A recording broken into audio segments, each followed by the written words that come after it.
Hello दोस्तों, अद्भुत कहानी सागर में आपका स्वागत है। आज की हमारी कहानी है अंतिम विदाई। देख लिया अपनी माँ को, कितना अकड़ था उन्हें अपने ऊपर। कैसे कहा करती थी, मुझे किसी सहारे की जरूरत नहीं है। आज क्या हुआ, पड़ गई सहारे की जरूरत। क्यों जा बैठी मेरे ही बेटे के घर।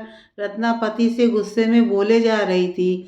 बस करो रत्ना, मेरी जिंदगी का सबसे गलत फैसला था जब तुम्हारी बातों में आ गया था। सच कहूँ, माँ से ज़्यादा ज़रूरत एक दिन तुम्हें किसी के सहारे की पड़ेगी।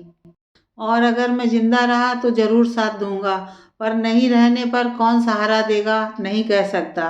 ब्रजेश जी हारे हुए से बोले, रहने दीजिए जी, आपसे पहले तो मैं चली जाऊंगी।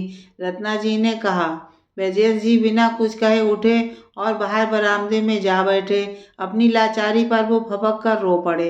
क्या हुआ बेटा, क्यों रो रहा है। माँ सुनैना जी की आवाज़ कानों में पड़ते वो चारों तरफ माँ को खोजने लगे। मुझे कभी माफ मत करना, मैं सबसे नालायक बेटा हूँ तुम्हारा। कभी सोचा ना था कि पत्नी और माँ के बीच ऐसा पिसूंगा कि तुम इस घर से बिना कुछ कहे मुझे खुशी रहने का आशीर्वाद देकर निकल जाओगी। ब्रजेश जी मन ही मन ये सब कह दुखी हो बैठे रहे। उधर रत्ना जी अपने बेटे को फोन करने लगती हैं। हेलो निहाल, दादी को अपने घर क्यों लेकर आ गए। देखना बहू की भी दादी से खटपट होने लगेगी और तुम दोनों परेशान रहने लगोगे। जाओ उन्हें वापस उनके पुराने घर छोड़कर आ जाओ। रत्ना जी बेटे से बोली। बस करो माँ, पता नहीं कहाँ कहाँ से क्या मन में बिठा कर रखी हो।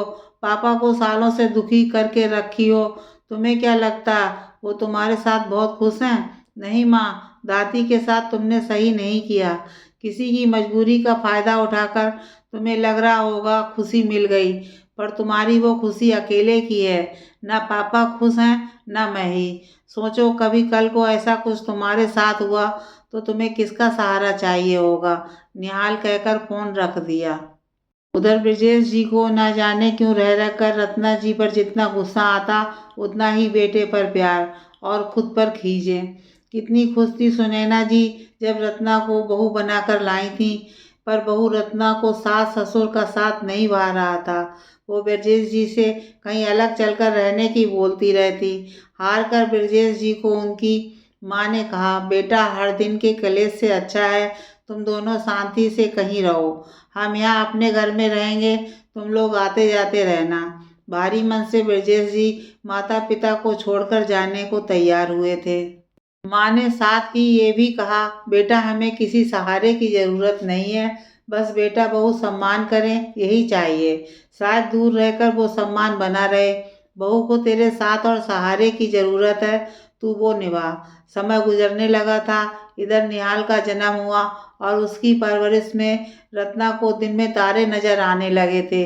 रत्ना जी की माँ कुछ समय आकर संभाल गईं, पर आखिर कोई कब तक अपना घर छोड़कर उनकी खिदमत कर सकता है, वो भी उसकी जो अपने हाथ पर चलाना ही ना चाहे।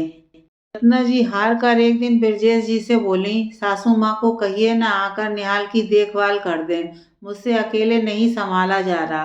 ब्रजेश जी ने सुनैना जी से यूं ही बातों बातों में निहाल को लेकर बातचीत की, तो सुनैना जी अब हर दिन ब्रजेश के घर आ बच्चे को तेल मालिश कर दुलार कर खेल कर चली जाती थी। जो जो निहाल बड़ा होने लगा वो सुनैना जी से उसका लगाव ज़्यादा होने लगा था। दादा दादी के पास ज़्यादा वक्त गुजारा करता।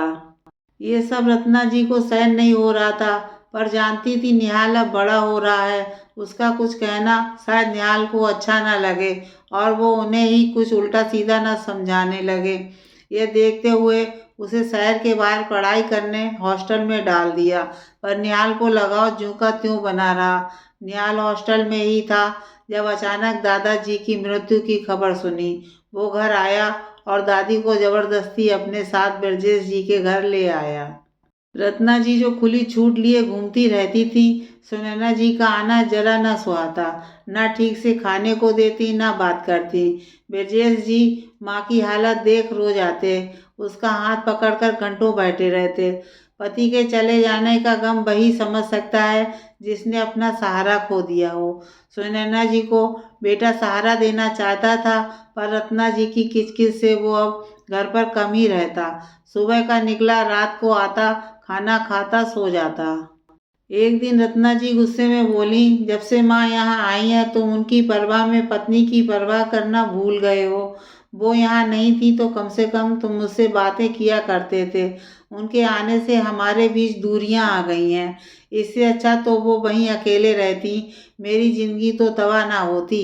ब्रजेश जी ने पहली बार रत्ना को चांटा मारा। तुम्हारा दिमाग तो ठिकाने पर है। ये वही माँ है जिसने अपने इकलौते बेटे को बस खुद से दूर कर तुम्हारे लिए कर दिया, और आज बाबूजी नहीं रहे, उनके पास अपना एक मैं ही हूँ। वो ऐसे में कहाँ जाएंगी। सुनैना जी कमरे में सब सुन रही थी। वो उठी, अपना सामान बांधकर कमरे में लटकी अपने घर की चाबी पर हाथ फिराते सोची, भगवान का लिखा कोई टाल नहीं सकता। असमय साथ छोड़कर चले गए तुम, पर मेरे लिए सहारे को छत छोड़ गए। अब से जब तक जिंदगी रहेगी उधर ही रहूंगी। ब्रजेश माँ को जाते हुए देख पैर पकड़ लिए, माँ अकेले कहाँ रहोगी, तुम्हें कहीं नहीं जाने दूंगा। जाना होगा तो रत्ना जाएगी, इसको दिक्कत है ना। बेटा बहू तेरे भरोसे यहाँ आई है, उसकी जिम्मेदारी तेरी। मैंने तुम्हें जन्म दिया, तू हमारी जिम्मेदारी। हमने पूरी कोशिश अपनी जिम्मेदारी निभाने की, पर बहू को हमारा साथ अच्छा नहीं लगता, और इस वजह से तुम दोनों में हर दिन झगड़ा हो, ये मुझे बर्दाश्त नहीं। तू उस घर आ सकता है, पर मैं तेरे घर आकर कलह नहीं करवा सकती। कहते हुए सुनैना जी निकल गईं। अकेला इंसान अंदर ही अंदर घुटता रहता है। सुनैना जी भी बीमार रहने लगी। उनकी बड़ी तमन्ना थी निहाल का विवाह देकर इस दुनिया से विदा लें। अभी कुछ महीने पहले ही निहाल का विवाह हुआ। वो अपनी माँ से कम ही बात किया करता था। शादी के बाद पास के ही शहर में नौकरी और घर दोनों होने से पत्नी नीति के साथ रहने लगा। सुनैना जी को 1000 दफा कहा संग चलो, पर वो एक ही जिद करती, अब यहाँ से मेरी अर्थी उठेगी। निहाल अभी एक दिन पहले घर आया, दादी से मिलने गया तो उनकी हालत देख दहल गया। जिन हाथों वो पलकर बड़ा हुआ, वो हड्डियों का ढांचा मात्र रह गए थे। वो दादी पर गुस्सा करते हुए बोला, अब आपकी एक नहीं सुनने वाला। बहुत जिद्दी हो ना आप, मैं भी आपका ही पोता हूँ, देखो खुद को। और बस कार में दादी को लेकर चला गया। नीति खुद भी नौकरी करती थी, पर निहाल के मुंह से दादी की इतनी बातें सुन चुकी थी, और निहाल का दादी के लिए प्यार देख उसने सहर्ष स्वीकार कर लिया। यही बात जब रत्ना को पता चली तो वो बेटे से नाराज होकर बैठ गई थी, और ब्रजेश जी लाचार से माँ और पत्नी के बीच फंसकर रह गए थे। 2 दिन बाद अचानक निहाल का सुबह सुबह फोन आया, पापा जल्दी यहाँ आ जाओ। ब्रजेश बिना देरी किए निहाल के पास पहुँच गया। पापा दादी, ब्रजेश जी को समझते देर न लगी कि माँ आप सब छोड़कर चली गई। वो भागकर माँ के पास गए। सच में माँ को सहारा नहीं चाहिए था, इसलिए वो चली गई। ब्रजेश जी ने देखा माँ की मुट्ठी में कोई कागज मुड़ा तोड़ा पड़ा है। निकाल कर पढ़ा तो भभक कर रो पड़े। बेटा मैं जानती हूँ तुम हमेशा मेरी फिक्र में रहे। मैंने अपनी कसम देकर तुम्हें रोक रखा था।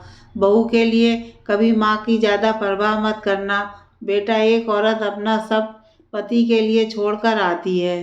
उसका स्वभाव हम पहले से तो जानते नहीं थे। मैं बहुत कोशिश की रत्ना बहू को दिल से अपना कर उसके दिल में अपने लिए जगह बना पाऊँ, पर मैं सफल ना हो सकी। तेरे बाबूजी के जाने के बाद जिंदगी जीने का मन भी नहीं करता था। हर रात ये चिट्ठी मुट्ठी में लेकर सोती थी, जाने कब मेरा आखिरी दिन हो। तू बहू से नाराज मत रहा कर, अच्छा नहीं लगता। हो सके तो उसे माफ कर देना। मेरे ना रहने से शायद अब उसकी जिंदगी में यह डर नहीं रहेगा कि उसका पति माँ के लिए उसे छोड़कर ना चला जाए। मेरी विदाई खुशी से करना। मैं तो तेरे पापा के पास कब से जाने को तड़प रही थी, अब जाकर भगवान ने मेरी सुनी। ब्रजेश जी माँ के सीने पर सिर रखकर बिलख पड़े। निहाल पापा और दादी को देख अलग रो रहा था। बेटा दादी को इसके अपने घर ले चल, उसकी विदाई वहीं से करेंगे जहाँ से ये जाना चाहती थी। ब्रजेश जी उठते हुए बोले। नैना जी के चले जाने से ब्रजेश जी, निहाल, नीति तो दुखी थे ही। इस बार जिसके आंसू नहीं रुक रहे थे वो थी रत्ना जी, क्योंकि निहाल ने वो खत देते हुए कह दिया था, माँ अब तुम चैन से रहना। दादी जो चली गईं और उनके साथ तुमने शायद अपना पति और बेटा भी खो दिया। काश वक्त रहते समझ जाती तो दादी यूं हमें छोड़कर दुखी होकर कभी नहीं जाती।